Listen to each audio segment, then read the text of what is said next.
प्यारे बच्चों, मैं जोगेंद्र कुमार आज की इस वीडियो में आप सभी का स्वागत करता हूं।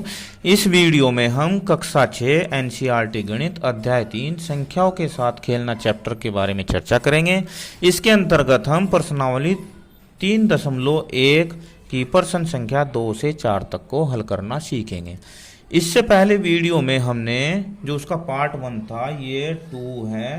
पार्ट 1 में हमने गुणनखंड और गुणज के बारे में चर्चा की तथा प्रश्नावली 3.1 की प्रश्न संख्या 1 को हल किया। अब देखिए प्रश्न नंबर 2, निम्न संख्याओं के प्रथम 5 गुणज लिखिए। अब हम इससे पहले वीडियो में बता चुके हैं कि गुणज क्या होता है। गुणज एक ये पहाड़ा होता है। जैसे मान लो अगर इस संख्या को 5 को हम किसी भी संख्या से गुणा करेंगे तो वो उसका गुणज ही प्राप्त होगा। अब इसने कहा प्रथम 5। अब प्रथम 5 में आ जाता है कि शुरू के 5 इसके गुणज क्या होंगे। चलो देखते हैं। 5 के प्रथम 5 गुणज, प्रथम 5 गुणज। अब देखो 5 का सबसे पहला गुणज तो होगा 100 गुणा करने पर 5, दूसरा होगा 200 गुणा करने पर 10, तीसरा होगा इसका 3 से गुणा करने पर 15 और चौथा होगा 5 चौक 20, पांचवा होगा 5 गुणा 5 बराबर 25। यानी कि ये इसका पहाड़ाई है या इसकी टेबल ही है। ऐसे ही 8 के प्रथम 5 गुणज, इसे भी ऐसे ही करेंगे। 8 गुणा 1 बराबर 8, यानी कि 8 का 8, 8 दूनी 16, 8 के 24, 8 के 32, 8 पंजे 40, ये इसके गुणज होंगे। 8 गुणा 2 बराबर 16 और 8 गुणा 3 बराबर 24, 8 गुणा 4 बराबर 32 और 8 गुणा 5 बराबर 40। तो यहाँ से लेकर यहाँ तक ये इनके गुणज हैं।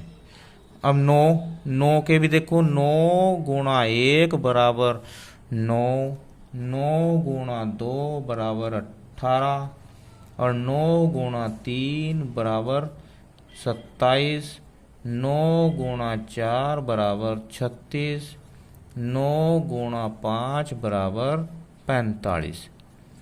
इनके ये प्रथम 5 गुणज हैं। इनके और भी काफी गुणज हो सकते हैं। जहां तक भी इनकी आप गुणा करते जाओगे इनके गुणज ही प्राप्त होते जाएंगे। पर इसने इस सवाल में क्या पूछा? प्रथम 5 गुणज। तो गुणज क्या होता है? उस संख्या में जब गुणा होती है किसी संख्या की तो गुणज ही प्राप्त होता है। अब प्रश्न नंबर 3, स्तंभ 1 की संख्याओं का स्तंभ 2 के साथ मिलान कीजिए। अब स्तंभ 1 में संख्या दी है 35, 15, 16, 20, 25। इधर दिया है 8 का गुणज, 7 का गुणज, 70 का गुणज, 30 का गुणनखंड, 50 का गुणनखंड। तो इनसे हमें मैच करना है। अब आप ये देखो 35 दिया है। क्या दिया? 35। अब जो ये 35 दिया है, अब आप मुझे ये बताइए 8 का गुणज तो है नहीं क्योंकि 8 का पहाड़ा नहीं चलता इसमें। 7 का गुणज, 7 पंजे 35। हाँ, 7 का पहाड़ा चल रहा है। किसका चल रहा है? 7 का इसमें पहाड़ा चल रहा है, यानी कि 7 पंजे 35। तो ये 7 का गुणज है। अब इसके बाद 15 देखो 8 का गुणज नहीं है, 70 का भी गुणज नहीं है क्योंकि 70 के पहाड़े में तो आता ही नहीं है। 30 का गुणनखंड, 30 का गुणनखंड है क्योंकि 15 दूनी 30, 30 का गुणनखंड है। अब 16 8 का गुणज, हाँ 8 का गुणज है। 8 का 8, 8 दूनी 16, पर ना तो 50 का गुणनखंड है और ना ही 20 का गुणनखंड है। तो 16 किससे मैच होगा? ए से। अब 20 ये एक तो ये बचा 70 का गुणज नहीं है 20, 50 का गुणनखंड नहीं है ये क्योंकि 20 से 50 में भाग नहीं होता। तो ये 20 का 20 गुणनखंड ये एफ से मैच होगा। अब 25, 70 का गुणज नहीं है, 50 का गुणनखंड है 25, तो ये ई से मैच होगा। प्रश्न नंबर 4, 9 के सभी गुणज ज्ञात कीजिए जो 100 से कम हो। अब देखो उसने एक शर्त दी है कि जो 100 से कम हो, नहीं तो 9 के गुणज तो काफी कहीं तक भी आप निकालते जाओ, क्योंकि ये तो 9 का पहाड़ा ही ज्ञात निकालना है आपको। अब देखो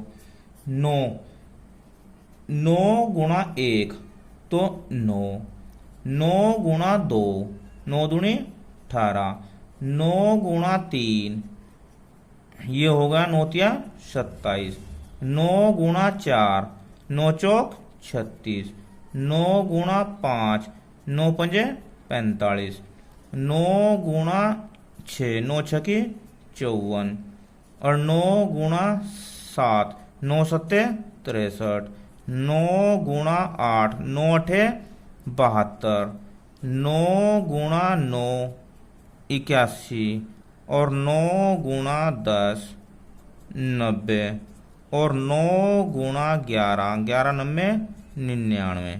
अब 9 गुणा अगर मैं 12 करता हूं तो 12 नब्बे 108। अब हमें निकालने हैं कहाँ तक, 100 तक। हमें कहाँ तक निकालने हैं, देखो 9 गुणा अगर मैं 12 करता हूं तो ये आ जाएंगे 108, 12 नब्बे 108। यहाँ हमें यहाँ तक नहीं निकालने, क्योंकि हमें 100 से कम होने चाहिए। तो ये यहाँ से लेकर यहाँ तक ये सारे 9 के गुणज हो गए जो 100 से कम है। ये इसका आंसर। मुझे पूरा विश्वास है कि आपको ये तीनों प्रश्न समझ में आ गए होंगे। अगर समझ में आ गए हैं, वीडियो अच्छी लगी तो लाइक करना, शेयर करना और मुझे कमेंट में ज़रूर बताना। Thank you, have a nice day.